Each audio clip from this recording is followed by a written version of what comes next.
So, why did you become a judge? Because I always wanted to be a judge.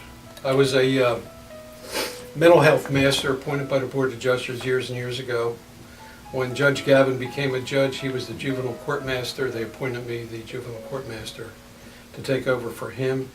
I enjoyed that milieu and always enjoyed making decisions, so I decided I would like to be a judge. Judge Riley, why did you decide to become a judge?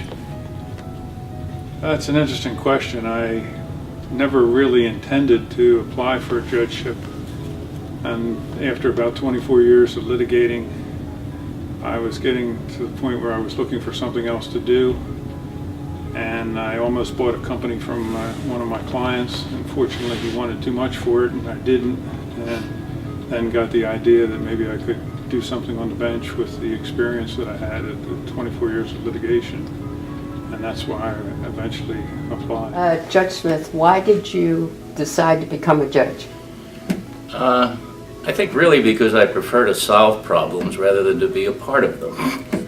And I had the good fortune to be a juvenile court master and a mental health review officer starting in 1976 when the statutes in both of those areas permitted to have hearing officers and masters. So I did have 5 years of listening to testimony and making decisions before I went on the bench, and I can't think of a better way to prepare.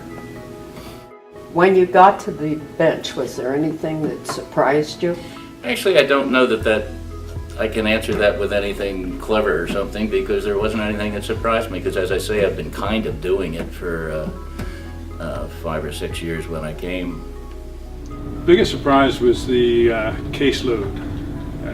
It was really heavy, and it still is to this day. I remember talking to Judge D.T. Marone some years ago before his death, and he mentioned that back in the 50s and the 60s, judges sat on the bench maybe 15, 18 weeks out of the year. And today's judge sits 38 to 42 weeks a year on the bench. And so there's very little time to do other things. Even in the writing, we rely on law clerks an awful lot for a lot of the drafting and writing. That it was much easier than being a lawyer. What is the most bizarre case you've ever heard? Bizarre means far-fetched, odd, strange. I don't think I've ever really had a bizarre case. One case that really struck me was the case of a lady who loved horses, and she loved ponies. And she was out walking in the country one day with a little child, and she had noticed some ponies, some beautiful little ponies in the field. And she'd stop, and she brought some apples with her. Sliced up some apples and brought them with her. And she was feeding a beautiful little pony named Scooter Pie apples. And she liked to nuzzle ponies, and she apparently was nuzzling him or doing something like that. And Scooter Pie bit off her lip. That was a really sad case, I thought.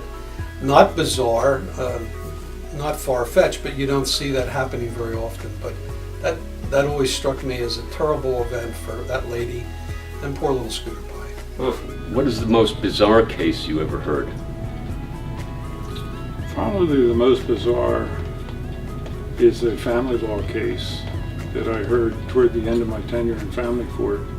And it was a case in which a 15-year-old boy was the subject of custody battles. There had been 14 prior petitions filed in that case. And one of our judges had ordered that the mother of the boy undergo a psychological evaluation before she could proceed to a hearing on the merits.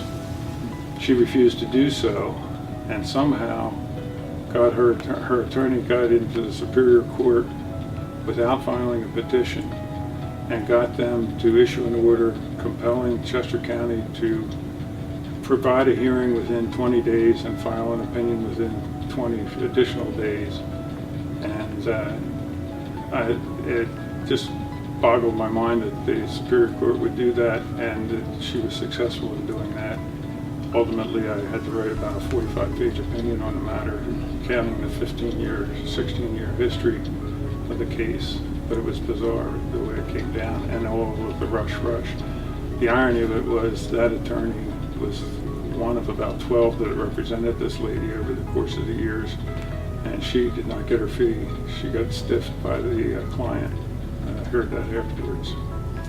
But that was a little bizarre. How about any bizarre incidents that you think of? Wouldn't call it bizarre, but it was the only time I ever had a case that involved an extradition. And there I'm an Article 1 judge rather than an Article 3 judge. And there is no appeal to what I do. And that's the only situation I've ever had where there was no appeal from what I did. But I think I did do right there. Anyhow, there was a young man that they sought to extradite and take back to Colombia because he had sent $200,000 that was a little dirty for a while before it got to the Swiss bank accounts. And the $200,000, curiously, was the result of a statute which was passed by the legislature in Colombia to compensate his mother when his father was assassinated, who was a congressman in Colombia. And here was about the cleanest money you could get when you think that that was given to the gentleman's son to take and put somewhere else. And of course he did, and I denied the extradition. It was a case where if you were a defense counsel, it was really started out nice too, because the young man was arrested driving his mother to the flower show, which I thought is a beautiful way to come into the hands of law enforcement. What have you enjoyed the most during your time on the bench?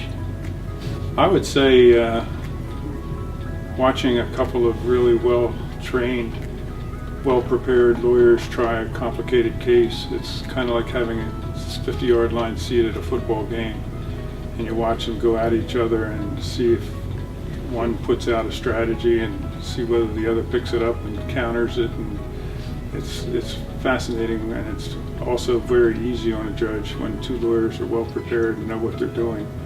And the nightmare is two pro se litigants who don't know what they're doing. I think my status with the juvenile court for a long time, because there you're not just punishing, you're treating, rehabilitating, and maybe a little bit of punitive in there, of course, too. But I think if you can make a difference with some kids and head them in the right direction and make some changes in their life, you couldn't do anything more important. I think that the interplay with the attorneys and the people is the thing that I enjoy the most. I look forward to going to work. I look forward to dealing with the court staff and the personnel in the courthouse, and I really enjoy the aspect of dealing with lawyers because I'm a lawyer, and that's why I like that so much.